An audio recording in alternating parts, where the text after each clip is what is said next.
breaking down all 7 seasons of chaos, the YouTubers who made it explode, and why this private server's DNA is coded into half the PvP games clogging your Roblox homepage right now. Let's get into it. Season 1. This is where it starts. July 2021. 2 childhood friends named Mapicc and Jepexx boot up a hardcore Minecraft server for kicks.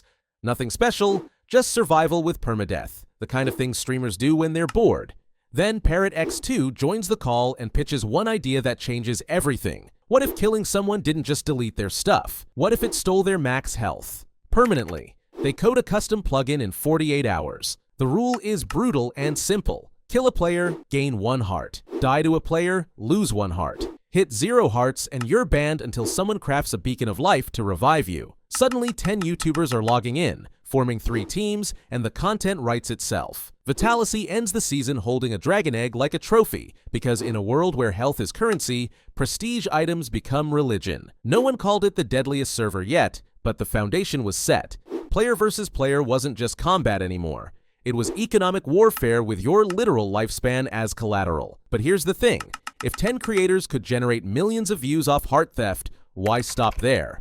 Keep that question in mind. Because Season 2 didn't just scale up the player count, it proved this mechanic could turn nobodies into stars overnight, and that's when the real experiment began. Season 2, August 2021 drops and 11 new faces flood the server. Recrap 2, PrinceZam, and a roster of mid-tier YouTubers looking for their big break. The Lifesteal plugin gets 1 tweak. Now, you lose a heart from any death, not just player kills. Fall damage, lava, mobs, your own stupidity, it all costs you. The stakes aren't higher, they're everywhere. And the content? Explosive. Teams form faster, bases get grander. Someone builds the MOB Tower, a skyscraper that becomes a landmark for ambushes and truces. The algorithm loves it. Videos titled, "I lost everything in 1 day and betrayed by my best friend" start hitting hundreds of thousands of views each. This is where Lifesteal stops being a server and becomes a genre. The creators realize they're not playing Minecraft. They're filming a reality show where the eliminations are real and the audience picks sides like sports teams. ClownPierce emerges as the PvP king during this stretch,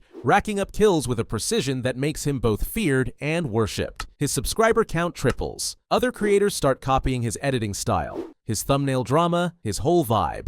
The blueprint is forming. High-risk mechanics plus interpersonal chaos plus YouTuber clout equals a money printer. Season 2 ends without a formal conclusion because nobody wants to stop. They just reset the map and go again. Now, you'd think 2 seasons of heart theft would burn out the concept, right? Wrong. What comes next is where they start stress testing the limits of player tolerance, and the results get weird fast. Season 3, December 2021 kicks off with a curveball. Netherite armor and tools? Banned. The admins want to see if stripping endgame gear makes fights more interesting or just more annoying. Turns out it does both. Combat becomes scrappier, more desperate. A guy in iron armor can still win if he's smart. A guy in diamond can still lose if he's cocky. The vibes shift from power fantasy to survival horror. Guest stars start showing up. Tubbo and Tommy Innit, massive creators with millions of subs, drop in for cameos. Their fan bases flood the comment sections, and suddenly, Lifesteal videos are competing with Dream SMP content for eyeballs. The server lore deepens. Factions like Decimation rise and fall. Alliances form over shared trauma and dissolve over stolen loot. The Dragon Egg changes hands 3 times in 1 month. Every betrayal is clipped, memed, and monetized. But the Netherite ban exposes something crucial. Players will tolerate artificial difficulty if it creates content.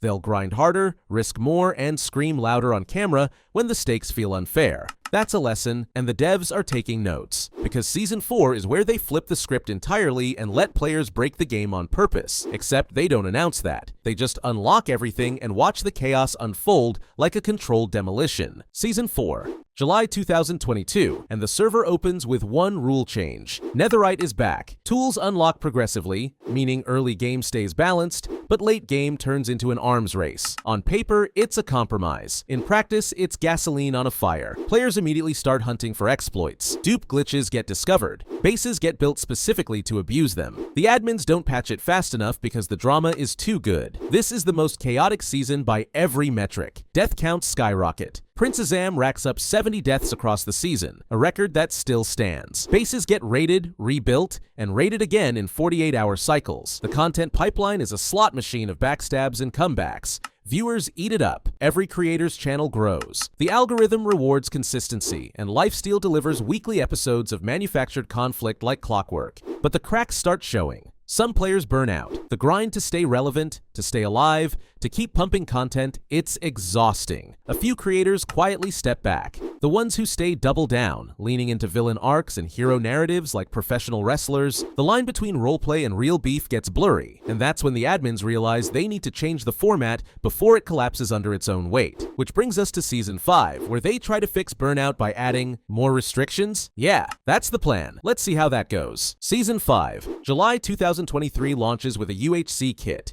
No ender pearls, no netherite, just pure mechanical skill. It's supposed to level the playing field and reduce grind. Instead, it accelerates the exits. Parrot X2, one of the founding voices, withdraws from the server mid-season. Vitality follows. McClutch YT gets banned for reasons the community still argues about. The roster thins, and the vibe shifts from competitive bloodbath to tired veterans going through the motions. Elytras get unbanned for non-combat travel, a quality of life change that barely moves the needle. Pongi ends up holding the dragon egg by the time the season wraps in May 2024, but nobody really cares. The highlight reels are shorter. The comment sections are quieter. Viewers start asking if Lifesteal is dead. Creators start hedging, launching side projects, streaming other games. The momentum stalls. But the thing about content machines is they don't die quietly. They pivot.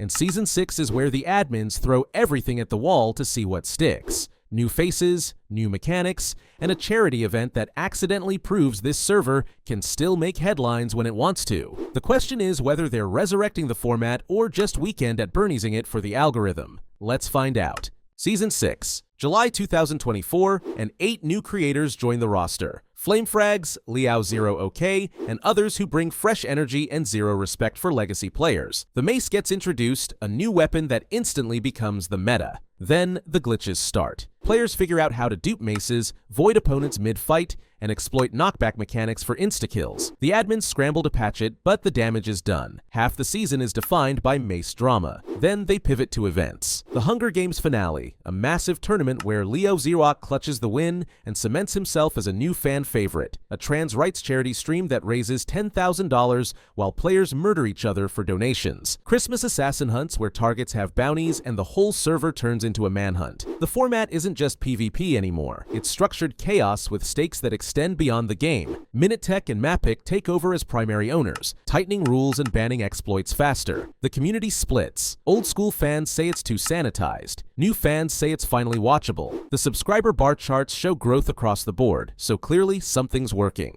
By June 2025, the season ends with FlameFrags holding most of the power, but the admins are already teasing Season 7 like it's a Marvel movie. And honestly, the hype works, because what they announce next is a return to roots with just enough tweak to make veterans curious. Season 7, July 20th, 2025. VidCon announcement, new map, 5,000 block border, and 3 fresh faces including Jojosolos, who immediately becomes a main character by holding the dragon egg for most of the season. Maces get nerfed hard. Grace periods extend to 30 minutes so new players don't get spawn camped into oblivion. The vibe is cautious optimism mixed with, please don't let this flop. Teams form fast. Apocalypse, Bing, and smaller alliances carve up the map. The End Games event drops, a series of pillars and duels that function like mini battle royales within the server. Loot gets distributed, new feuds ignite, and the content machine roars back to life. As of now, November 2025, Season 7 is ongoing. Creators are uploading weekly. The comment sections are active. The metrics look healthy. But here's the reality check. Lifesteal SMP isn't a Roblox game. It's a Minecraft server that exists entirely in the YouTube creator economy. The Roblox connection? Fan games. Low-effort experiences with names like Lifesteal SMP Roleplay and Survive Lifesteal in Area 51. They pull maybe a few hundred concurrent players on good days, mostly kids who watch the YouTube videos and wanted to roleplay the drama themselves. Some creators stream Roblox collabs, Doors and Among Us crossovers that rack up tens of thousands of views, proving their audiences will follow them across platforms. The real impact on Roblox isn't direct. it's the mechanics. Heart stealing as a progression system, betrayal as content fuel, invite-only prestige as marketing. These lessons migrated into Roblox PvP games almost immediately.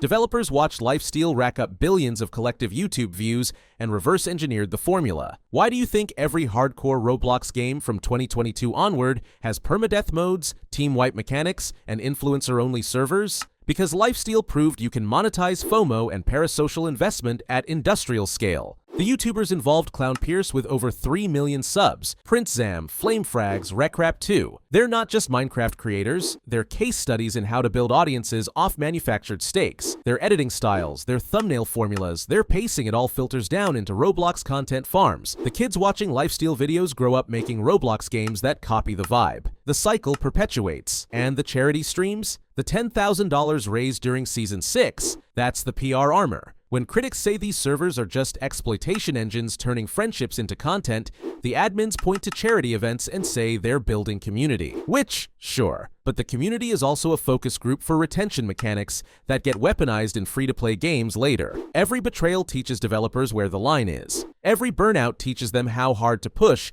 before players quit. Every comeback teaches them how to hook people back in with redemption arcs. Lifesteal SMP is a laboratory. The results just happen to be entertaining. So where does this leave us? 7 seasons deep, still running, still pulling views. The format evolved from simple heart theft to structured events to charity streams to whatever Season 7 becomes by the time it wraps. The community fractured and regrew 3 times over. The mechanics inspired hundreds of copycats, some in Minecraft, some in Roblox, some in games that haven't launched yet, but absolutely will. The legacy isn't just deadliest server memes and dragon egg chases, it's proof that you can turn social betrayal into a sustainable business model if you package it right. The YouTubers got rich, the viewers got content, the developers got blueprints. And Roblox? Roblox got a masterclass in parasocial PvP that's coded into every hardcore experience you've rage quit in the last 3 years. If you enjoyed this video and want to see more of those SMP dramas and crazy story moments, click the video on the screen.